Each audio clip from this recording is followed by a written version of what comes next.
Hi, Regina from Eat Travel Life and wanted to talk to you about canning concentrated grape juice. You are going to need a ton of grapes in order to produce grape juice, especially when it's concentrated, because there's teeny tiny grapes and you want lots of juice out of them. So get as many as you can. Some recipes say like 21 pounds. If you get a big pot full of them, that will probably give you maybe 3 quarts of that. But remember, it's concentrated as well, so just serve it in smaller glasses.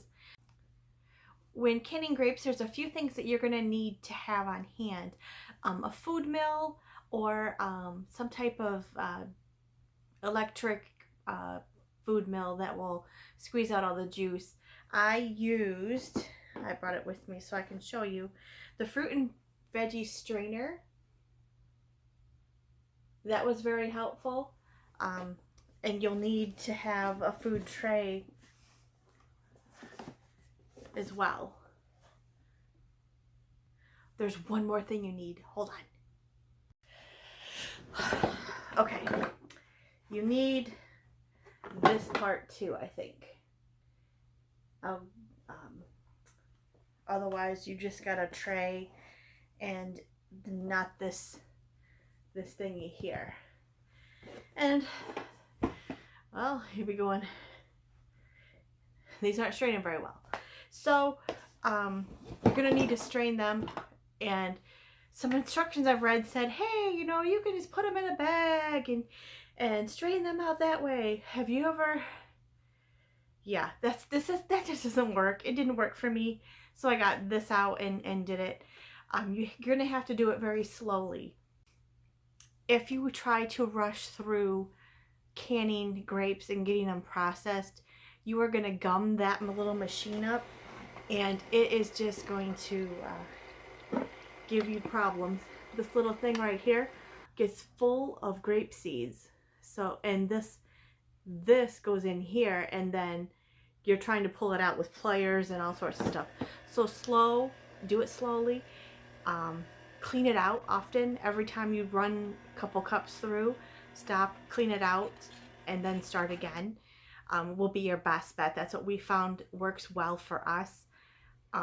It is time consuming, so make sure that you start earlier in your day to get this done. So once you've got all your grape juice, it's now time to take it and put it into a pot, and we are going to heat it up to 190 degrees. You're not going to want to bring it to a boil. You just want to get to 190 degrees and then remove it from the heat. You've got your sterilized quarts and your lids and your bands. You're going to want to put sugar in. Now, it's up to you if you put sugar in or not. You will put the sugar directly into the quart jars, either a quarter cup, half cup, depending on your taste, or none at all, depending on what you like, and then pour the juice into the jars. You're going to want to leave a 1-inch headspace from the top of your jar, and then put the seal and the band on and hand tighten it.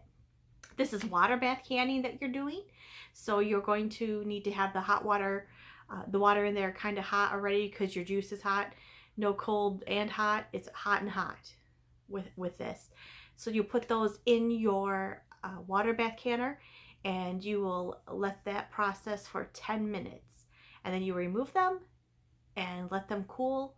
And you're going to need to make sure you put a label on them so you know the date and what it is, and that it's concentrated for sure. And if you don't have labels, you can use Sharpie. That's what we do in our house. No judgment here.